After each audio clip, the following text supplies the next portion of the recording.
እንጨት አምላኪ ለእንደዚህ አይነቱ ምህረት የሌለው ምላሽ እንሰጣለን። ማያዳግም ማለት ነው። ምክንያቱም እኔ ጋር እንደዚህ አይነት ቀልድ አይሰራም። ስታከብር ትከበራለህ። አንተ በሴት ብልት ቅርጽ ድንጋይ የምታመልክ በመቶ ሺዎች ከፍለ ሳውዲ ላይ ሄደ ምትጎበኝ እንደሆንክ በመረጃ ሳያለሁኝ ድንጋይ አምላኪ መሆነን ያውም ጥቁር ድንጋይ እንደምታመልክ ማለት ነው።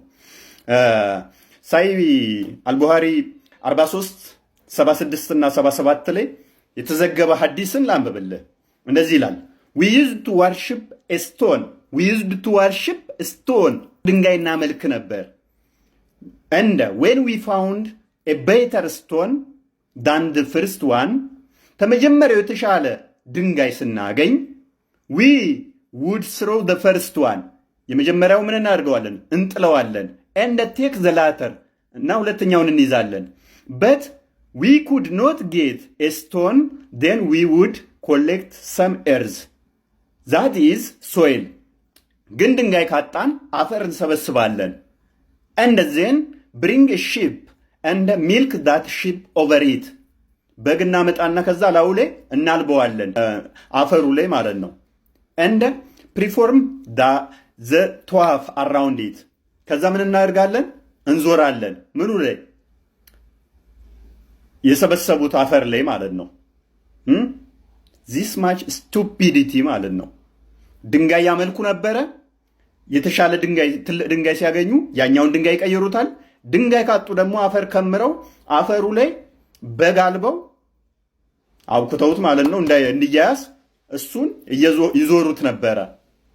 በጣም የሚገርመው ደግሞ ይሄንን ሲያደርጉ ራቁታቸውን ነው። ሴቶቹ ራቁታቸውን ምንም ልብስ ሳይለብሱ ማለት ነው። ይህም ሳይ ሙስሊም 30:28 ላይ የተዘገበ ነው። during the pre-Islamic days women circumambulated the Kaaba naked. how they circumambulated? naked ራቁታቸውን። እሺ ሙሐመድ ከመዲና ወደ መካ ሲገባ ምንድነው ያደረገው? ሙሐመድ ከመካ ወደ መዲና ከስደት በኋላ ሲመለስ ያደረገው 360 ድንጋዮችን ጣዖቶችን መሰባበር ነበረ። ይህም በቡሃሪ 24:78 ላይ የተዘገበ ነው። ግን ጥቁሩን ድንጋይ ካባን ትቶላችኋል። ይህንን ካባ ልክ መካ ሲገባ ሙሐመድ ምን ያደርግ ነበር? ይስመው ነበረ። ቡሃሪ 16:03 ላይ የተዘገበ ነው። እንደዚህ ይላል I saw Allah's messenger arriving at Mecca. He kissed the black stone corner first ይላል። በመጀመሪያ እንደገባ መካ ምንድን ነበር የሚያደርገው? ጥቁሩን ድንጋይ መሳም ነበር ማድረግ ነበረ። ተከታዮቹስ? የሙሐመድ ተከታዮች ግን ድንጋይ የመሳም ፍላጎት አልነበራቸውም፣ ደስተኛም አልነበሩ። ምክንያቱም ድንጋዩ ምንም ቫልዩ እንደሌለው ምንም ሊያደርግ እንደማይችል ያውቁት ነበረ። ይህንንም በሳይ ሙስሊም 12:7 ቢ ላይ የተዘገበ ነው። እንደዚህ ይላል ኢብን ዑመር Allah be pleased with them reported that Umar Allah be pleased with him kissed the stone and said I am kissing you whereas I know that you are a stone but I saw Allah's messenger kissing you that is why I kiss you ይላል። አንተ ድንጋይ እንደሆንክ አውቃለሁኝ፣ ምንም ልጠቅመኝ ልጎዳኝ እንደማትችል አውቃለሁኝ፣ የሳምኩህ አለ። ነብዩ ሲስምህ ስላየው ብቻ ነው። ያላ መልእክተኛ ሲስምህ ባላይ ኖሮ አልስምህም እያለ ነው። ይሄ ሰው ጥሩ ግንዛቤ ያለው ድንጋይ መሳም ድንጋይ ማምለክ ምንም ቫልዩ እንደሌለ ያውቃል። ነገር ግን ነብያችሁ ስላዘዘ ብቻ ምን አደረገ? ድንጋይ ሄዶ ይስም ነበረ። ነብያችሁ ስላደረገ ያደርግ ነበረ። ይሄ ጥቁሩ ድንጋይን ግን ተራ ድንጋይ ነው ብለህ እንዳታስበው ደግሞ ነብይህ እንዴት አድርጎ እንደቆለፈ ልንገር። ከገነት የመጣ ነው አለህና ሸወደ። አየህ አንተ ብዙ ጭንጨት አልካረል ኢትዮጵያ ውስጥ ጨቅ ድንጋይ አለን ብዬ እንዳልልህ ነብይህ እንዴት እንደሸወደ ልንገር። ከገነት የወረደ ነው አለህና ጀሚ አልተርሚዲ 8:77 ላይ እንደዚህ ይልሃል። ኢብን አባስ ናሬትድ ዛት ኢብን አባስ ነው የተረከው the messenger of Allah said ያላ መልእክተኛ እንዲህ አሉ the black stone descended from the paradise ጥቁሩ ድንጋይ የወረደው ከገነት ነው አሉ it was more white than the milk ከወተት በጣም ነጭ ነበር አሉ then it was blanched by the sin of the children of Adam በአዳም ልጆች ኃጢአት ነው የጠቆረው አሉ ይሄንን ጥቁር ድንጋይ። ይሄ ጥቁር ድንጋይ የጠቆረው በነገራችን ላይ ፕሪስላም ሴቶቹ ወር አበባቸውን ይቀቡት ነበር፣ ወንዶቹ ደግሞ ብልታቸውን ይጨምሩበት ነበረ። በሴት ቅርጽ ብልት የተሰራውበት ምክንያቱ ምንድነው? እሱ ልጅ ያሰጠናል ብለው ልክ እንትን መስዋዕት ያቀርቡለት ነበር። በቃ ሴቶቹ ፔሬዳቸውን እየቀቡ በዚህ ምክንያት ነው የጠቆረው። ምንም መሸፋፈን አያስፈልግም። ነብያችሁ ግን ምንድነው ያለው? ኃጢአታችሁን ያጠቆረው እንጂ ከወተት ሚነጣ ነበር ከገነት ነው የመጣው ይላል። ውሸት። እስቲ አላህ የት ቦታ ነው ይህንን ድንጋይ ከወተት ሚነጻ ልክ የላችኋለሁ በአዳም ኃጢአት ነው የሚጠቁረው ብሎ ያለበት አለ? አላህ የለም። ሙሐመድ ነው ይህንኑ ፈጠራ ፈጠረና እናንተን ለመሸወድ ምን አለ? ከወተት ሚነጣ ነበር አለ። አላህ ከወተት ሚነጣ ድንጋይ ልክ የላችኋለሁ ከገነት ብሏችኋል? አላላችሁማ። ካላላችሁ ሙሐመድ የሰራው ፈጠራ ነው። ይህንን እንደገና ደግሞ ከገነትም ቢወርድ እኛ ብዙም ትኩረት አንሰጠውም እንዳትል ደግሞ ምን ብሎ አሁንም ያዘህ መሰለ ቆልፎ ይህንን ጥቁር ድንጋይ ጋር መገኘት ፊቱ መቅረብ የአላህ ቀኝ እጅን እንደመያዝ ነው፣ የአላህ እጅን እንደማግኘት ነው አለ። ላንብብልህ። ሱነን ኢብን መጃ 2957 ላይ እንደዚህ ይልሃል። ዌን ዊ ሪችድ ዘ ብላክ ኮርነር ዌር ዘ ብላክ ስቶን ኢዝ ሂ ሴድ ኦ አቡ ሙሐመድ ዋት ሃቭ ዩ ሂርድ አባውት ዲስ ብላክ ኮርነር? አታ ዘይድ አቡ ሁረይራ ቶልድ ሚ ዛት ሂ ሂርድ ዘ ሜሴንጀር ኦፍ አላህ ሴይ whoever face it is facing the hand of the most merciful ይላል። ስለዚህ ይህንን ድንጋይ ፊት መቅረብ ምን ማለት ነው? የአልረሃማን እጅን እንደማግኘት ነው። ስለዚህ የአላህን እጅ ማግኘት አስበዋል። የአላህ እጅና ይሄ ድንጋይ ከተነጻጸሩ ይሄ ድንጋይ ተራ ነው ልትለው ትችላለህ? ይሄ ድንጋይ ከአላህ እጅ ጋር የሚነጻጸር ከሆነ ሌላ ልጨምርልህ ይህንንም አልቀበልም ብትል እንደገና ኃጢአትህን የሚያሰርልህ የድንጋይ ነው። ኃጢአትህን የሚደመስስልህ የሚሰርዝልህ የድንጋይ ነው። ሱነን ናሲያ 2919 ላይ እንደዚህ ይልሃል።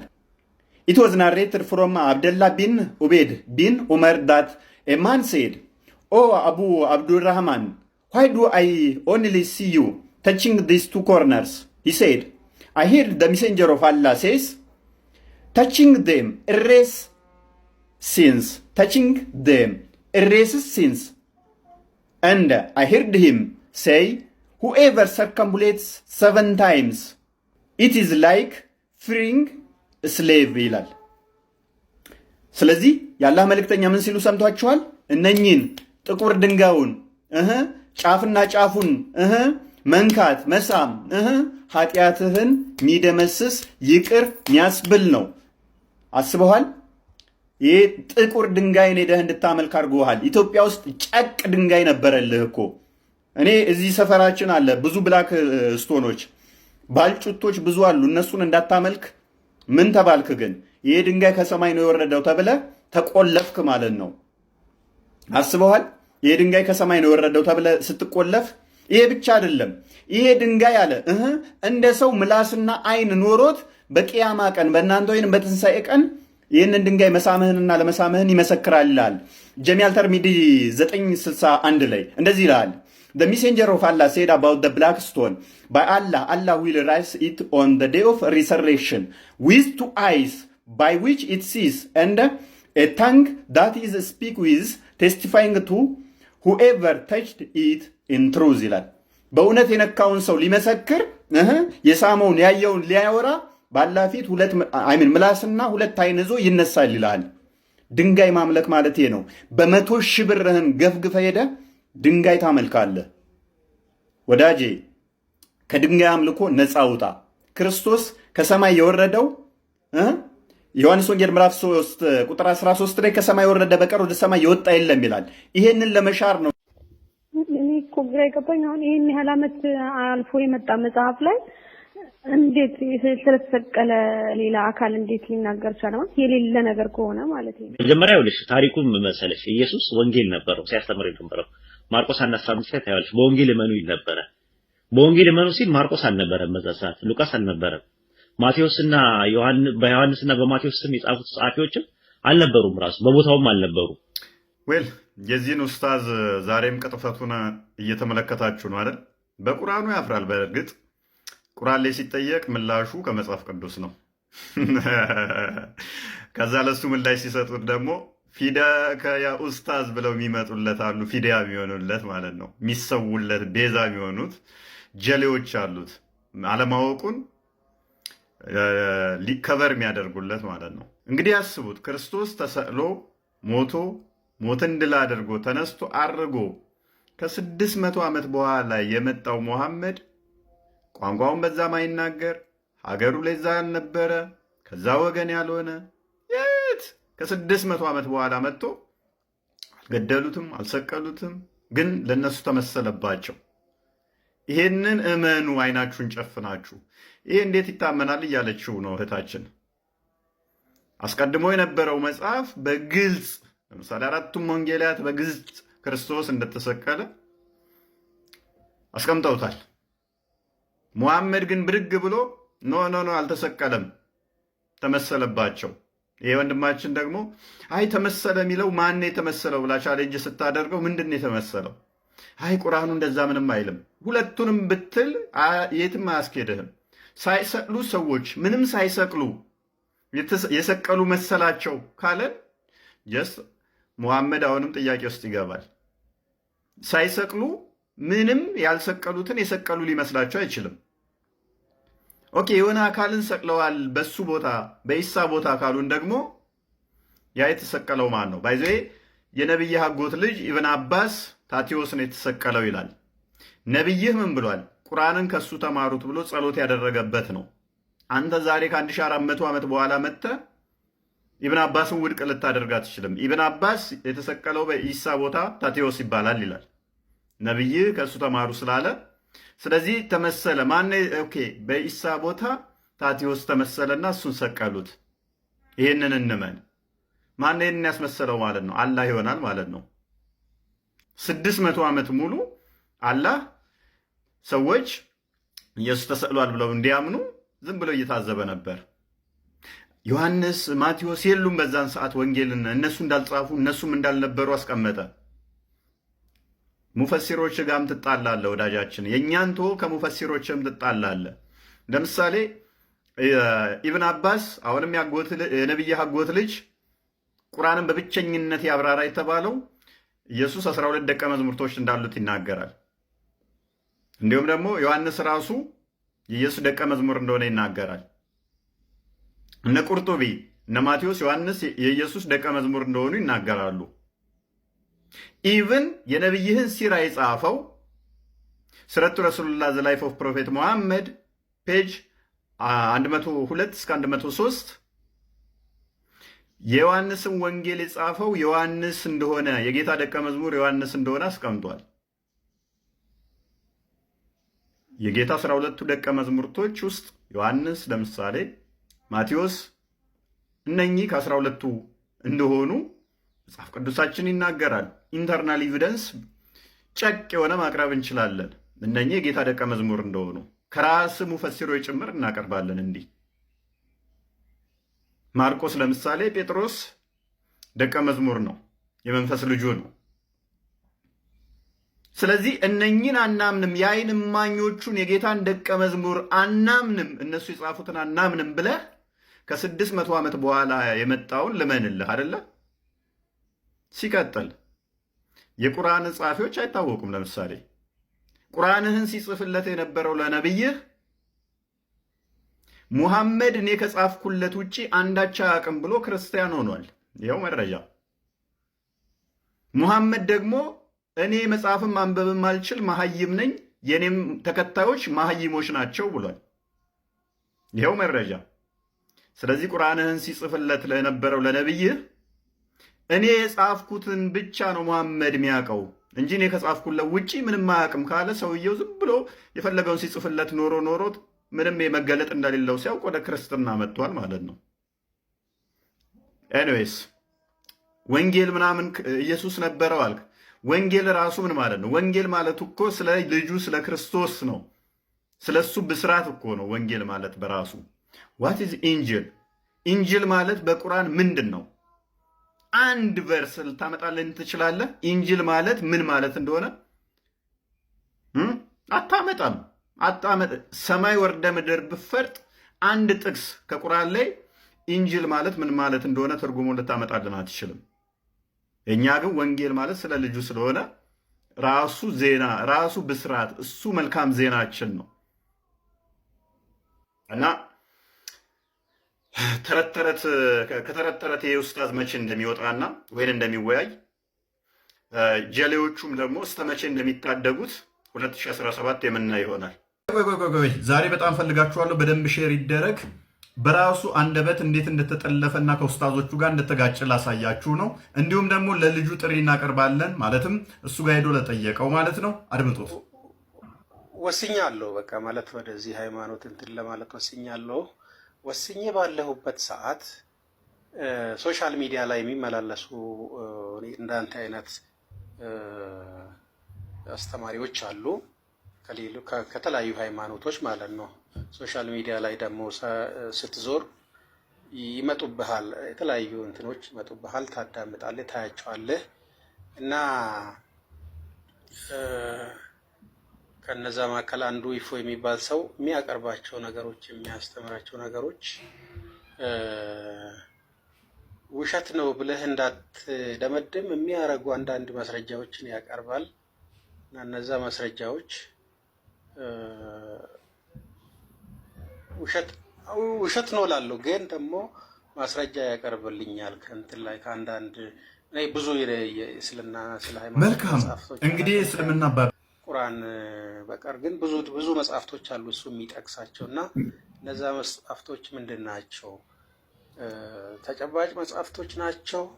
ማስረጃ ያቀርባል፣ ይጠቅሳቸዋል እና ያጠራጥሩኛል እነዛ ነገሮች። አሁን እኔ በቃ ደምድሜ ያለው ካልኩ በኋላ የሚያጠራጥሩ ነገሮችን እሱም ሆነ ማንኛቸውም ሰዎች ከሚዋሻቸው ውሸቶች ነቢዩ ሙሐመድ በአንድ ሌሊት 9 ሚስቶችን ወሲብ አድርጓል ሲሉ ሰምተህ ታውቃለህ? አታውቅም? ታውቃለህ አይደል? ተሾመ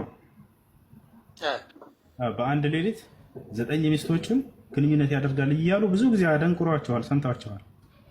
ለምሳሌ ይሄ ውሸት አልኩት። ለምሳሌ ባደረጋቸው የሚለው ግን አለ ወይ እዛ ላይ ከስንል የለም፣ በፍጹም ውሸታቸውን ነው። ምን ነበር ያለው ነገር ከተባለ ነቢዩ ሙሐመድ ሰለላሁ ዐለይሂ ወሰለም ካነ የጡፉ ዐላ ኒሳኢሂ ፊ ሌይለቲ ልዋሒዳ ይላል ወካነ ዒንደሁ የውመኢዝን 9 ኒስዋ ይላል። ለነቢዩ ሙሐመድ ሰለላሁ ዐለይሂ ወሰለም 9 ሚስቶች ነበሯቸው። በአንድ ሌሊት ሁላቸውንም ይዞሩ ነበር ነው የሚለው ሐዲሱ። አሁን ይሄን ወሲብ ያደርጉ ነበር ብለው ይነግሯቸዋል። መልካም እንግዲህ እስልምና ባቢሎን እንደቀጠለ ነው። ሄዶ የጠየቀው ሻዳ ሊይዝ አስቤ ነበረ ከዚህ በፊት ነገር ግን የእፎይን አስተምሮ ከሰማው በኋላ ወደኋላ ፈግፍግ ያለውኝ ብሎ ለጠየቀው እፎይ እየዋሸ ነው ወይንስ ትክክለኛ አስተምሮታችሁ ነው ብሎ ሲለው አይ እፎይ እየዋሸ ነው፣ ለምሳሌ በአንድ ሌሊት 9 ሴቶችን ነብያችን ይገናኛል ብሎ ዋሽቶባቸዋል በነብያችን ላይ ብሎ ምን ላይ ሰጠ ማለት ነው።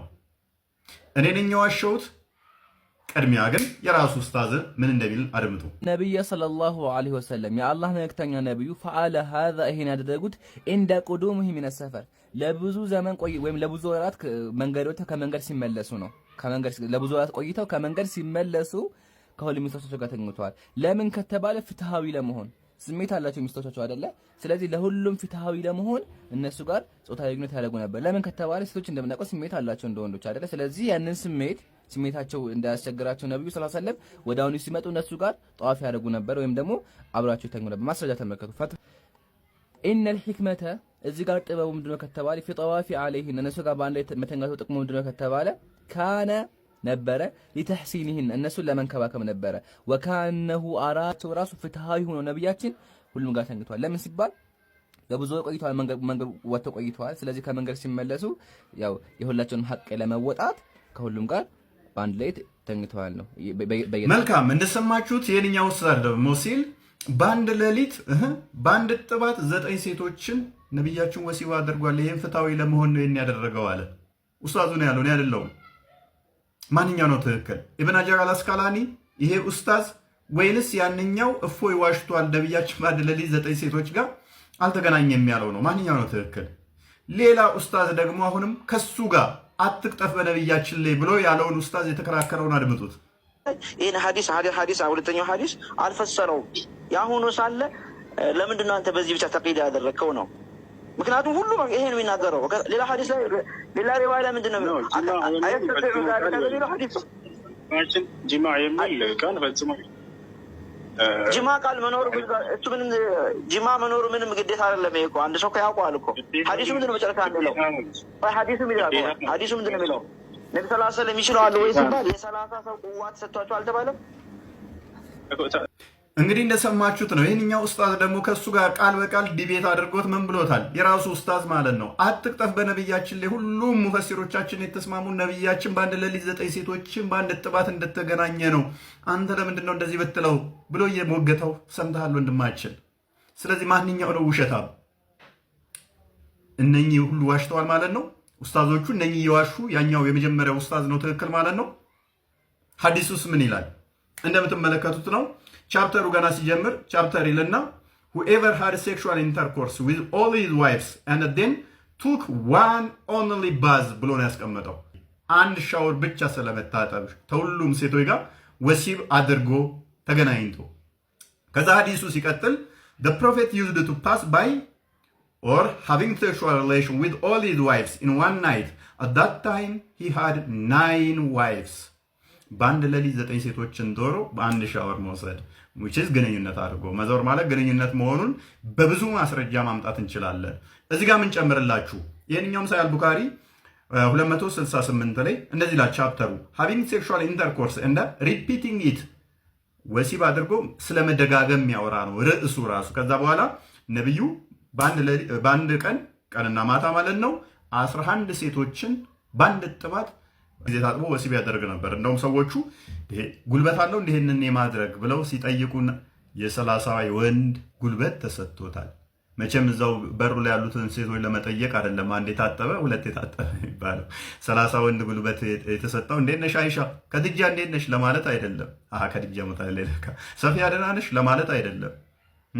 የ30 ወንድ ጉልበት የወሲብ ያስፈለገው ምን ሊያደርጋቸው እንደሆነ አይምሯችን ይሰራል።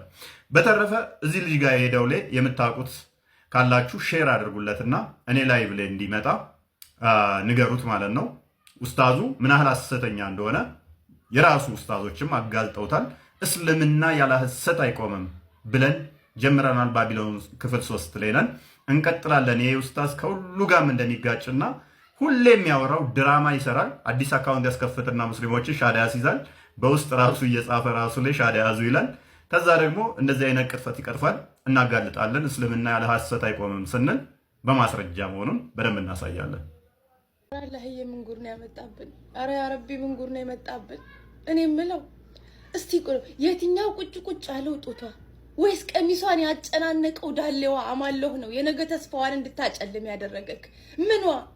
አረ የሰው ያለ ላላህ ብላችሁ አረ ምን ጉድ ነው? ምንድነው እነዚህን ፈቶ ይለቀቀብን ወገን? አረ ምን ጉድ ነው የመጣብን ላላህ ብላችሁ እስኪ ምኗ? ስንት እህቶች እኮ አሉ ትዳርን የሚፈልጉ ስትርን የሚፈልጉ እነሱን ትቶ ህፃናት ላይ እንዲህ የሚያረጋችሁ ምንድነው? አረ አላህ ምን ጉድ ነው ያመጣብን? አረ ምንድን ግብረ ስጋ ግንኙነት የምታደርጉ ትክክል ናት እኮ ባይዘው እኛም ይሄንን እኔ ይሄ ነገር ባይዘው ሐቁ ልንገርሽ ይሄ ነገር በጣም ብዙ ጊዜ ውስጥ ያድሯል።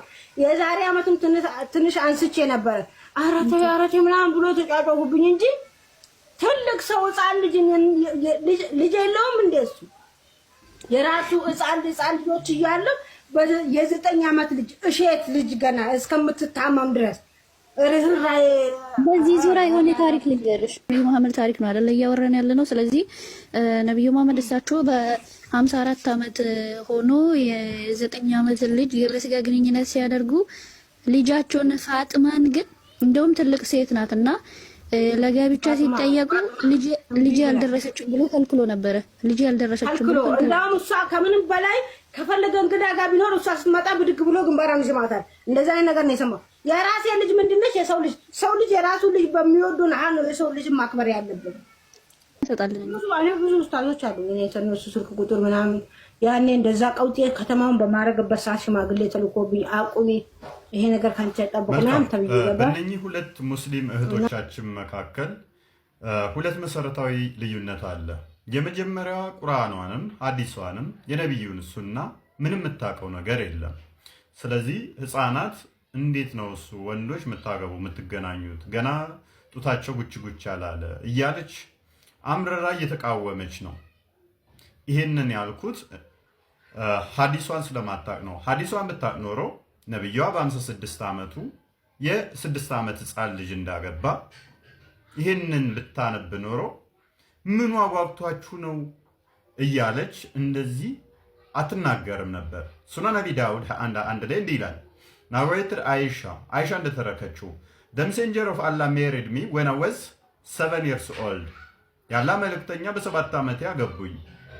the narrator ሱሌይማን said or 6 years ተራኪው ሱሌይማን ምን ይላል? ወይንም በ6 ዓመቷ he had intercourse with me when I was 9 years old በ9 ዓመቴ ላይ ግብረ ስጋ ግንኙነት ፈጸመብኝ ትላለች ህፃኗ አይሻ። አንቺ እንዳልሻት ገና ጉች ያለ ጡት እንኳን የማይኖራት ማለት ነው። እንግዲህ የ12 ዓመት ምናምን ህፃናት ግንኙነት ተደረጉ ስትባል ምን ዋጓግቷችሁ ነው እያለች አላህ ድረስልን እያለች ነው። አላህ ደግሞ ምን ይላል?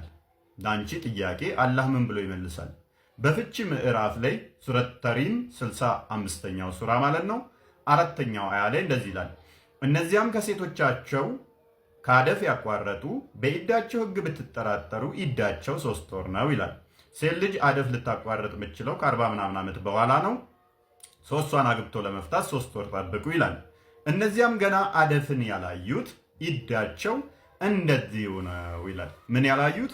አደፍን ያላዩት ወር አበባ ማየት ያልጀመሩትም የ3 ዓመትም የ4 ዓመትም የ5 ዓመት ህፃን ልጅን አግብቶ ለመፍታት ኢዳ 3 ወር ጠብቁ ይላል። ይህንኛው ቁርአን ላይ ደግሞ ህፃናቶችንም ይላል። ህፃናቶችን ፔሬድ ማየት ያልጀመሩትን መፍታት ስትፈልጉ 3 ወር ጠብቁ። የእርግዝና ባለቤቶች እርግዝናቸውን መውለድ ነው ይላል። የመጀመሪያዋ ልጅ ይሄንን ቁርአንና ሐዲሷን ስለማጣ ነው። ሁለተኛዋ ልጅ ግን ሐዲሷን ታውቃለች፣ የነቢዩን ሱና ታውቃለች፣ ህፃን ልጅ በሽምግልናው እንዳገባ ታውቃለች። ነገር ግን ከዚህ በፊትም አንስቼ ይህንን ሀሳብ ተቃውሜ ረፊ አቁሚ ብለው ተቆጥተው ነው የተውኩት በሚል በሼም ትክክል እንዳልሆነ እያወቀች እስልምና ውስጥ የተቀመጠች ነች። በጣም በሚያሳዝን ሁኔታ እህታችን ከእንደዚህ አይነት አይምሮሽ ከማይፈቅደው ከእስልምና እንድትወጪ ጥሪ እናቀርብልሻለን ማለት ነው። እንዴት ሽማግሌ የሆነው ህፃን ልጅን እንደዚህ ያደርጋል? ልጅ የለውም ወይ ላልሽው ልጅ አለችው። ልጁን ግን ከ15 ዓመት እስከ 18 19 ዓመት የሚሆናትን ልጁን ለ40 ዓመት ሰው አልድርም ህፃን ነች ብሏል። እሱ በ56 ዓመቱ የ6 ዓመት ያገባል። ከ15 ዓመት እስከ 19 ዓመት የሚሆናትን ልጁን ግን ሲጠየቅ አልድርም ያለ ዕድሜ አልድርም ብሎ እምቢ ያለ ነው። ከራስሽ ውስጥ አስሚው። ከ15 እስከ 18 ዓመቷ እንደነበረች ማን ያስቀምጣል? ኢብኑ ሳድ ያስቀምጣል። ስለዚህ በእድሜ ደረጃ ማንን ትበልጣለች? አይሻን ትበልጣለች። በእድሜ ደረጃ እንደምትበልጣት በጣም እሙን የሆነ ነው። በጣም ግልጽ የሆነ ነገር ነው። ታዲያ አላህ መልእክተኛ ሺስ ያንግ ማለታቸው ወይ ልጅ ናት ማለታቸው ስለምንድን ነው ከተባለ ከአቡበከርና ከዑመር እድሜ አንጻር ነው። ሁለት አይነት መልሶች አሉ። ሁለት አይነት አንድምታዎች አሉ። የመጀመሪያው ምንድን ነው? አሊ ሲጠይቃቸው ለምን ነበር የሰጡት ታውቃለህ? አሊ ሲጠይቃቸው ለምንድን ነው የሰጡት ስንል ኢቨን እጅግ በጣም ተቀራራቢ እድሜ፣ እሱ በሀያዎቹ ውስጥ ያለ ሰው ነበረ፣ እሷ ደግሞ በ10ዎቹ ውስጥ ነበረች። ማን? ፋጢማ። ሌሎቹን ስንመለከት ግን ከዚያም ያለፉ ናቸው። ስለዚህ ያንግ ብሎ ያሏት ከማን እድሜ አንጻር ነው? ከሰዎቹ እድሜ አንጻር ነው እንጂ እሷ ስላልደረሰች አይደለም።